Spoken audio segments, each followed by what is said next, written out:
Indonesia cukup aman, tapi harus tetap waspada. Itu betul. Karena apa? Karena memang menurut saya ekonomi Indonesia itu bisa dibilang masih sangat bergantung pada apa yang ada di dalam negeri. Hai sahabat TCID, kalian sedang mendengarkan podcast Suara Akademia.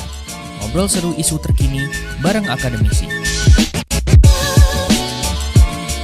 Menteri Keuangan Republik Indonesia sudah mengatakan bahwa di tengah situasi ekonomi dunia yang sedang tidak menentu, banyak yang memperkirakan Indonesia akan menjadi negara yang cukup baik di tengah situasi ekonomi global di tahun 2023 yang dibilang gelap gitu. Bahkan Menteri Koordinator Bidang Perekonomian Bapak Erlangga Hartarto itu mengeluarkan statement, banyak lembaga keuangan dunia memperkirakan pertumbuhan ekonomi Indonesia di tahun depan itu akan cukup baik. Nah, kita bakal coba ngobrol soal hal ini Sobat TCID karena banyak yang takut ya, apalagi konten-konten sosmed di TikTok, di Instagram itu banyak yang ngomongin soal resesi. So ya, kita bakal mengupas ini semua di Suara Akademia. Nama saya adalah Muammar Syarif, saya podcast produser dari The Conversation Indonesia. Dan untuk kali ini, kita bakal ngobrol bareng sama Mas Fajar B. Hirawan dari CSIS. Halo Mas Fajar, apa kabar Mas?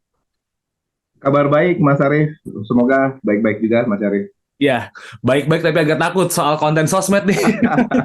2023 nih. Mas Fajar, mungkin kita pertanyaan pertama gitu ya, nge-response there's a lot of content gitu, bahkan ancaman soal resesi global itu udah bikin masyarakat takut, masyarakat panik, dan apa ya, nggak tahu harus mau ngapain nih Mas. Mungkin pertanyaan pertama, kalau kita berbicara situasi global di tahun depan, sektor mana aja sih yang perlu hati-hati nih Mas? Karena kayaknya semua sektor jadi agak takut-takutan buat bergerak gitu Mas Fajar. Ya, terima kasih Mas Arief. Jadi pada dasarnya memang ketakutan itu wajar yang beredar di masyarakat, apalagi akses informasi sekarang itu kan cukup terbuka luas ya, seperti itu. Dan menurut saya dari perspektif ekonomi, harusnya memang perlu ada semacam pemahaman yang baik terlebih dahulu. Minimal kita tahu dulu bagaimana sih sebenarnya struktur ekonomi kita gitu, Mas Arief. Karena kalau kita bicara masalah ketakutan itu, ya ketakutan itu wajar. Karena hampir semua negara di dunia itu mengalami tekanan inflasi atau inflationary pressures ya. Bahkan IMF itu kan di bulan Oktober lalu juga mengeluarkan sebuah report atau laporan tentang how to counter inflationary pressures. Dan itu memang terjadi hampir seluruh negara seperti itu. Dan dampaknya yang pasti kita tahu bahwa pastinya akan ada penurunan dari sisi permintaan ya. Global demand itu pasti akan berubah. Nah, kalau ditanya sektor mana, mungkin kita sedikit merinci ya, kalau kita bicara masalah pertumbuhan ekonomi atau struktur ekonomi kita dari sisi pengeluaran itu, kita tahu ada dulu kuliah itu atau pelajaran ekonomi itu ada Y sama dengan C plus I plus G plus NX ya. Jadi pendapatan nasional itu dari konsumsi, dari investasi, dari konsumsi pemerintah, dan juga dari net export. Nah, kalau kita lihat dari 4 komponen tadi, Mas Arief, menurut saya memang kita itu masih beruntung ya, karena memang tadi Pak Erlangga sebagai Menko Perekonomian bilang Indonesia cukup aman, tapi harus tetap waspada. Itu betul. Karena apa? Karena memang menurut saya ekonomi Indonesia itu bisa dibilang masih sangat bergantung pada apa yang ada di dalam negeri. Jadi mengoptimalkan apa yang ada di dalam negeri, dalam artian di sini adalah kalau kita bicara masalah 4 komponen tadi, komponen konsumsi rumah tangga tadi itu masih punya kontribusi yang sangat besar, lebih dari 50%, selalu di atas 50%. Sisanya ya tadi investasi, konsumsi pemerintah, dan juga ekspor dan impor. Nah, menurut saya yang berbahaya apabila kita itu sangat bergantung pada ekonomi atau ekonomi luar negeri, seperti misalkan kalau kontribusi net ekspor kita itu lebih besar, nah itu mungkin ada pengaruhnya, karena kan kita bicara masalah global recession ini ya, tapi kalau kita bicara masalah apa yang terjadi di dalam negeri, menurut saya asalkan kita bisa menjaga stabilitas pertumbuhan konsumsi rumah tangga, dan juga terus mendorong investasi yang pastinya akan melemah, karena pastinya investor-investor yang dari luar negeri itu juga kan pasti akan mengalami pelambatan atau dampak akibat resesi yang dikhawatirkan terjadi tahun depan. Seperti itu masyarakat kira-kira ya. Iya, artinya gini dong, Mas Fajar. Mungkin kalau kita ngelihat situasi ekonomi Indonesia sekarang, kenapa banyak lembaga keuangan internasional bilang kalau misalnya Indonesia itu cukup kuat karena tingkat konsumsi dalam negeri kita sendiri sebenarnya dia masih mendominasi gitu ya untuk menopang perekonomian Indonesia gitu. Betul. Iya, karena memang tadi saya sampaikan bahwa kita masih bergantung pada apa yang ada di dalam negeri. Makanya selalu saya sampaikan ketika mempunyai kesempatan berdiskusi ya dengan teman-teman atau kolega pada ekonom lain gitu ya. Kita tahu bahwa memang kita asalkan bisa mengoptimalkan apa yang ada di dalam negeri, sumber daya yang ada di dalam negeri, menurut saya itu cukup baik. Tapi tidak tertutup kemungkinan juga kita tetap membuka kerjasama ekonomi internasional karena saya rasa untuk kedepannya negara itu kan lama-lama tidak berbatas ya, borderless society kita ini lama-lama akan berhadapan dengan itu dan itu yang mungkin harus kita antisipasi dan mungkin akibat adanya resesi global ini menurut saya memang itu harus menjadi salah satu sorotan utama ya bagaimana caranya memitigasi dampak yang terjadi dari luar negeri tadi, Mas Arief. Oke, nah ini jadi lumayan menarik nih. Kalau kita berbicara selain mengenai konsumsi domestik gitu, Mas Fajar, ada faktor-faktor lain nggak sih Mas yang membuat Indonesia terlihat cukup kuat gitu? Apalagi kalau misalnya kita ngelihat berita negara-negara lain inflasinya gila-gilaan nih, bahkan Turki udah sehancur itu dalam tanda petik. Argentina yang juara dunia Piala Dunia pun juga ekonominya sepertinya tidak aman-aman aja gitu. Tapi Indonesia kelihatan kokoh gitu, bahkan dipuji sama banyak negara. Faktor apa lagi Mas konsumsi domestik nih Mas? Nah, yang selalu kita kedepankan kan kadang-kala kita selalu menyampaikan bahwa fundamental ekonomi kita kuat. Nah, kita sebenarnya ingin tahu apa sih maksudnya fundamental ekonomi tersebut. Yang pasti secara makro kita tahu bahwa ada beberapa indikator yang bisa kita gunakan ya. Salah satunya pertumbuhan ekonomi atau GDP growth. Kemudian yang kedua bagaimana sih tingkat inflasi di negara tersebut. Dan yang ketiga yang pasti terkait dengan masalah ketenaga kerjaan. Berapa besar pengangguran di sana. Nah kalau kita lihat apa yang terjadi di Indonesia memang di tahun 2020 lalu karena kita bisa dibilang masih punya shock yang begitu kuat ya akibat adanya pandemi virus COVID-19 itu, ya memang kita tahu bahwa kita mengalami resesi karena definisi resesi itu kan secara 2 triwulan berturut-turut mengalami pertumbuhan yang negatif, pertumbuhan ekonomi yang negatif. Nah, tapi kalau kita lihat apa yang terjadi sejak saya rasa sejak 2021, menurut saya memang kita sudah on track ya dalam artian pertumbuhan ekonominya. Kita terus mengalami pertumbuhan ekonomi yang positif, tapi memang harus kita waspada karena kita tahu bahwa di triwulan kedua kita sudah naik 5% gitu ya, bahkan hampir mencapai 6% di triwulan ketiga lalu. Ya, tapi saya rasa itu juga sesuatu yang harus kita waspadai karena apa? Karena memang dampak dari pelambatan tadi akibat adanya disrupsi rantai nilai global akibat adanya masih perang Rusia dan Ukraina yang mengganggu jalur logistik dan juga pastinya mengganggu jalur perdagangan internasional, menurut saya itu juga harus diwaspadai. Nah, lalu kedua terkait dengan inflasi, Mas Arief, itu yang mungkin menjadi salah satu hal yang bisa dibilang kita cukup baik ya dalam menjaga inflasi. Saya mungkin memberikan kredit kepada Bank Indonesia dalam hal ini yang memang punya semacam fokus khusus untuk menjaga stabilitas inflasi tersebut. Nah, kalau kita bisa lihat, memang kalau kita bicara masalah beberapa bulan belakangan ini gitu ya, akibat kenaikan harga BBM yang terjadi di September lalu memang ada kenaikan. Tapi kenaikan inflasi tersebut setidaknya masih bisa dibilang dalam batas yang wajar.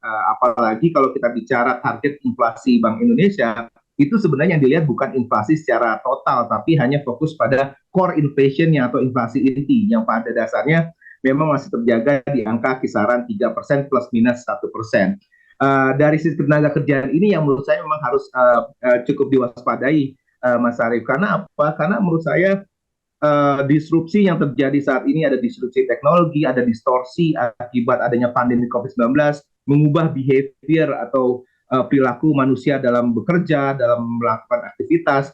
Itu yang menurut saya perlu diwaspadai. Karena apa? Karena sekarang ini saya nggak tahu ya, merasa anak-anak muda saat ini memang lebih nyaman bekerja bukan yang sifatnya konvensional seperti zaman orang tua kita dulu gitu ya. Ya harus bangun pagi gitu ya, kantor, kemudian absen pulang jam 5-6 sore. Tapi sekarang itu mereka lebih prefer untuk bekerja di sektor-sektor yang bisa dibilang sifatnya ya memang sektor itu formal, tapi memang status dianya itu seperti informal ya, karena memang tidak ada mungkin fasilitas-fasilitas tertentu. Jadi menurut saya itu yang harus diantisipasi ke depannya, khususnya terhadap perubahan struktur labor atau tenaga kerja Indonesia ke depannya. Jadi kira-kira 3 hal itulah, dan so far menurut saya Indonesia masih bisa dibilang jauh lebih baik dibandingkan negara-negara tetangga lah, minimal di wilayah ASEAN, apalagi dibandingkan dengan negara-negara di kawasan Eropa yang sekarang ini memang sedang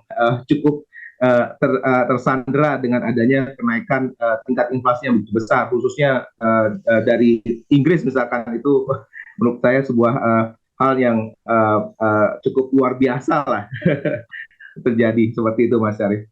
Ngagetin ya kalau ngelihat Inggris, Amerika inflasinya bisa gitu ya Mas ya.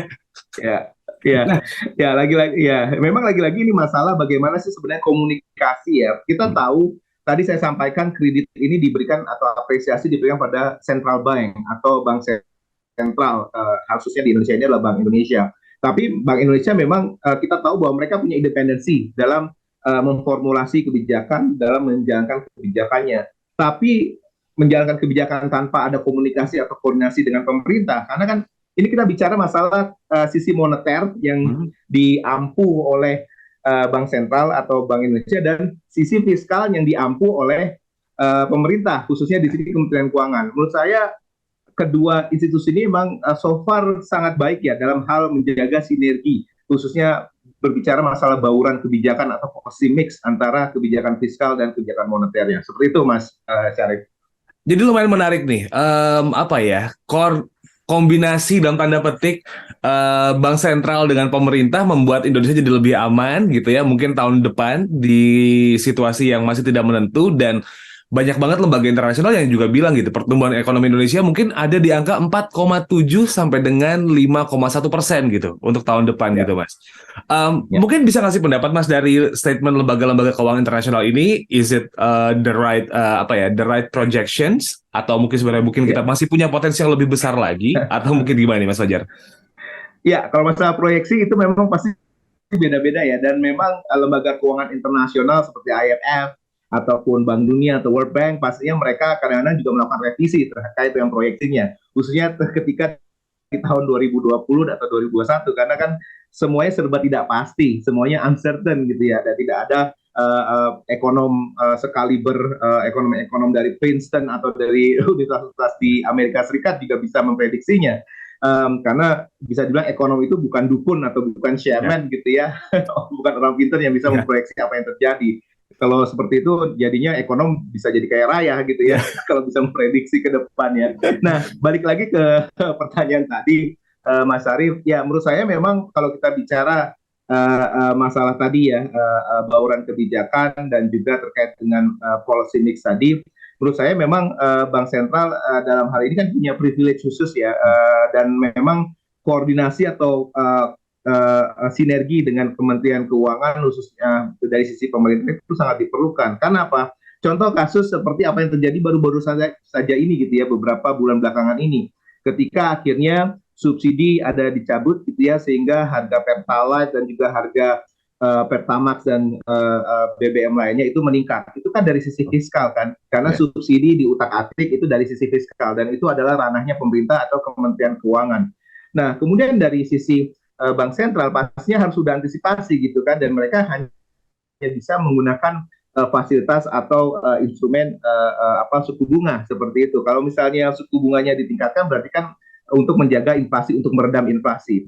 Nah, menurut saya apa yang terjadi saat ini sudah cukup baik ya, dan mudah-mudahan bisa terjaga ke depannya. Entah kita bicara karena memang saat ini sudah masuk tahun-tahun politik, kadang-kala memang akhirnya semuanya serba irasional kalau kita bicara masalah kebijakan. Tapi saya harap bahwa pemerintah masih bisa lebih konsisten, dan juga central bank atau bank sentral harus lebih konsisten ya untuk menjaga stabilitas ekonomi di Indonesia. Dan kalau kita bicara masalah proyeksi, saya rasa memang kalau kita bicara tahun depan pastinya akan melambat ya. Saya percaya bahwa Indonesia masih tetap tumbuh positif, tapi pastinya tidak setinggi yang terjadi di triwulan kedua dan triwulan ketiga secara year on year ya di tahun ini gitu ya. Jadi kalau misalnya dibilang tadi tahun ini kita bisa mungkin 5%, 5%-an, mungkin tahun depan kita bisa di kisaran yang tadi disebutkan oleh Mas Syarif gitu ya, antara 4,5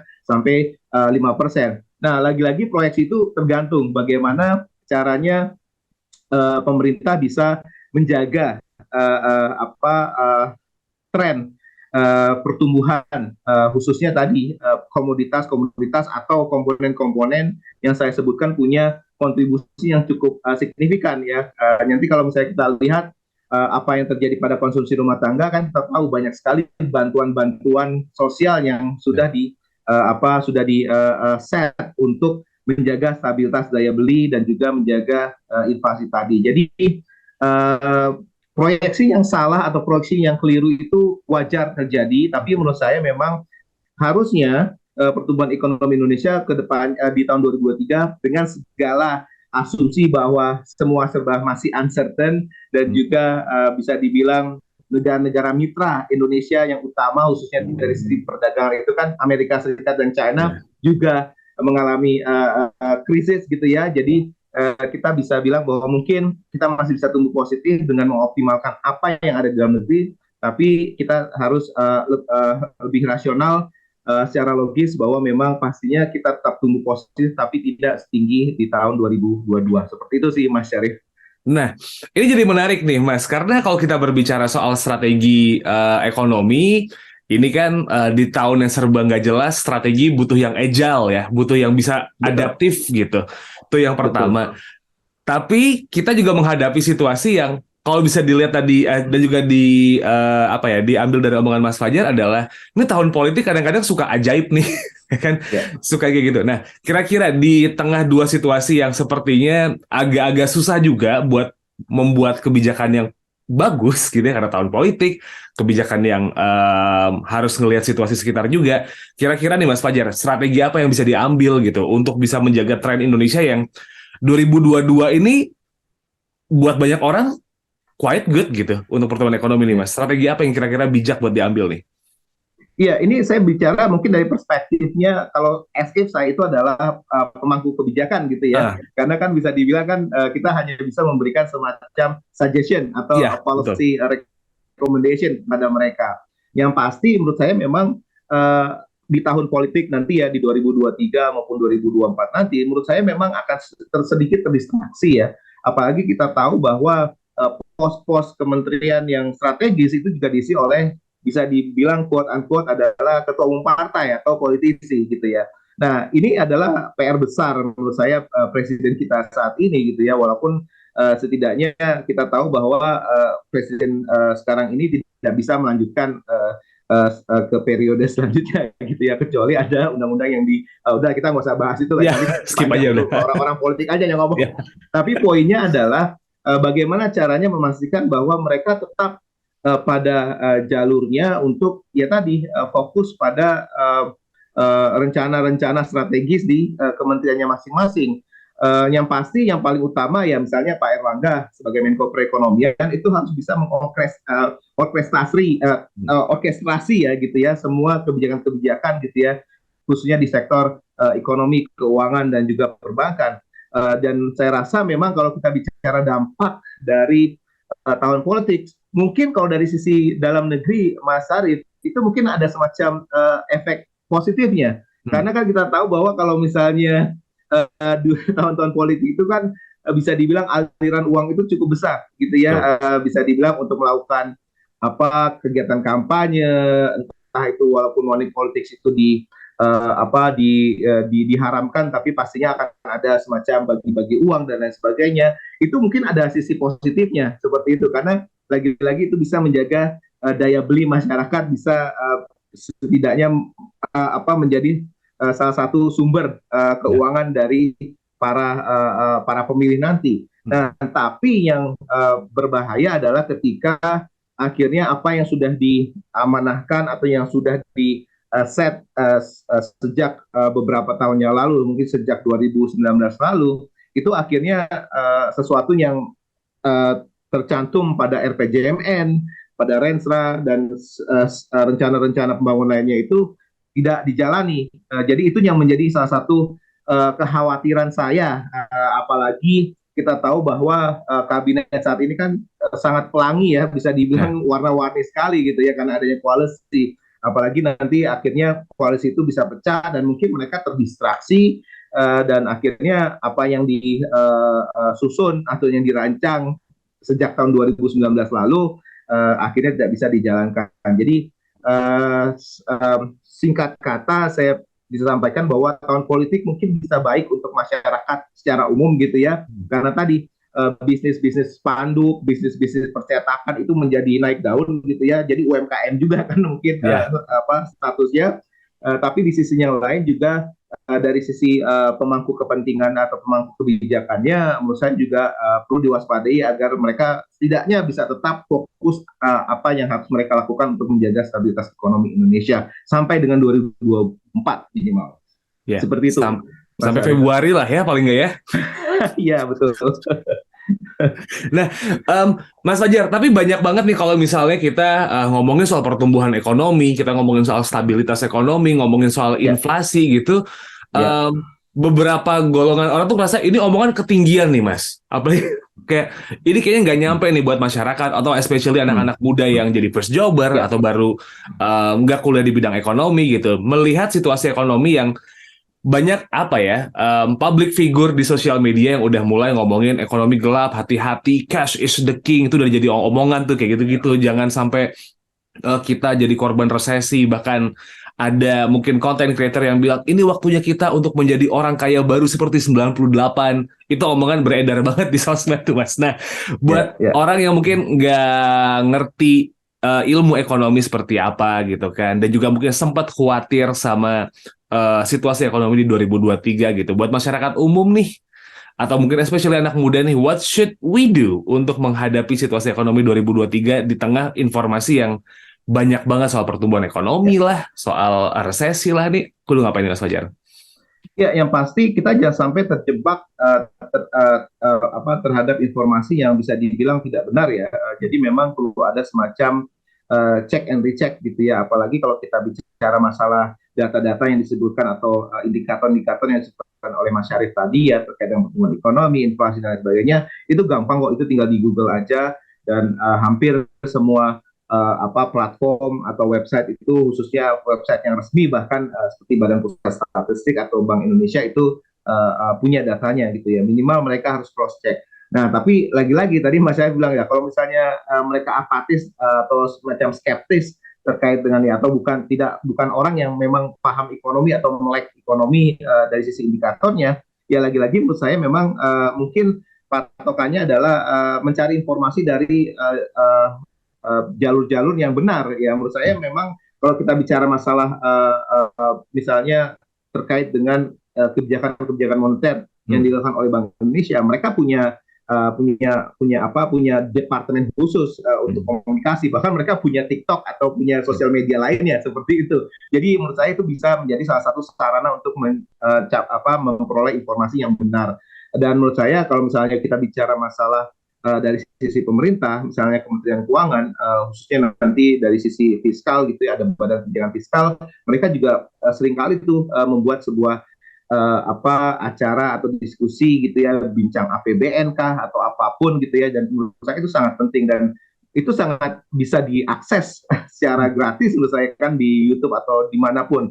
Nah, jangan sampai nanti masyarakat, khususnya masyarakat muda ya, saya harap sih masyarakat muda atau pemilih produktif gitu ya di 2024 nanti lebih melek lah terhadap melek teknologi dan melek terhadap indikator-indikator ekonomi, karena saya rasa tidak susah kok untuk melihat bagaimana sih tren perkembangan ekonomi Indonesia, atau kita lihat aja secara historis seperti apa sih perkembangannya, dan jangan sampai terjebak masalah resesi. Kita harus luruskan dulu definisi resesi itu apa gitu loh. Resesi itu kan kita tahu bahwa kalau misalnya pertumbuhan ekonomi itu mengalami pertumbuhan ekonomi yang negatif, minus angkanya selama 2 triwulan berturut atau selama 6 bulan seperti itu. Kalau misalnya tidak terjadi seperti itu ya kita tidak terjadi resesi. Jadi hal-hal seperti itulah yang saya rasa harapkan gitu ya bisa diterima oleh masyarakat muda atau masyarakat muda atau milenials atau Gen Z ya sekarang ya. Menurut saya betul itu sih Mas Syarif. Oke, intinya banyak-banyak baca, banyak-banyak belajar, cari source yang benar ya Mas Fajar ya? Betul, jangan potongan-potongan. Biasanya sosial media juga dipotong-potong dan Iya. ngambil potongan berita yang ya kalau bisa cari berita dari The Conversation lah minimal ya gitu ya. Itu yang wajib harus dilihat seperti itu. Baik, Mas Fajar, kita udah ngobrol lumayan banyak nih ngomongin soal ekonomi Indonesia di tahun 2023. Ya, meskipun memang tidak ada yang bisa diprediksi precise 100% tahun depan bakal kayak gimana, tapi paling nggak ada proyeksi yang sepertinya angin segar gitu buat perekonomian kita. Ada yang mau disampaikan lagi kah Mas soal yang kita obrolin dari tadi awal, Mas? Ya, tadi saya rasa lagi-lagi kita harus lebih ya optimis itu kita harus optimis ya untuk ekonomi kita ke depan. Tapi memang harus kita waspadai juga sesuatu yang serba tidak pasti ini. Dan saya rasa memang kalau kita bicara masalah apa yang telah kita lakukan gitu ya atau yang telah kita alami saat ini, misalkan apa yang terjadi pada forum G20 kemarin gitu ya, saya rasa memang kita benar harus fokus pada bagaimana mengoptimalkan ekonomi atau sumber daya yang ada di dalam negeri. Tapi juga kita tidak boleh menutup mata terkait dengan kolaborasi atau koordinasi ataupun kerjasama ekonomi internasional ke depannya. Karena pada akhirnya nanti kita akan berbicara masalah sesuatu yang sifatnya cross border gitu ya, bukan hanya pada lebih fokus pada hal-hal yang ada di dalam negeri. Dan saya rasa saya sangat berharap bahwa semua pemimpin di dunia ini bisa bersifat lebih rasional lagi ya, jangan populis gitu ya, jangan narrow minded nationalism yang gimana caranya kita harus inward looking dan lain sebagainya, itu juga sangat berbahaya menurut saya bagi perekonomian secara global khususnya ke depannya. Mungkin itu sih Mas Syarif. Oke, kalau begitu terima kasih Mas Fajar Hirawan dari Center for Strategic and International Studies. Makasih banyak insight-nya Mas ya. There's a lot of things yang bisa dipelajarin kali ini. Ya, pokoknya kalau emang pengen baca tulisannya Mas Fajar, itu bisa langsung aja cek di theconversation.com/id. Kalau dari teman-teman CSIS, Mas, lagi ada apa yang lagi digarap nih, Mas? Ya, bisa aja nanti bisa lihat di website kami di www.csis.or.id. Itu juga banyak publikasi secara gratis bisa diakses oleh teman-teman untuk belajar lah apa yang terjadi isu-isu strategis di dalam negeri maupun di luar negeri. Itu saja Mas Syarif.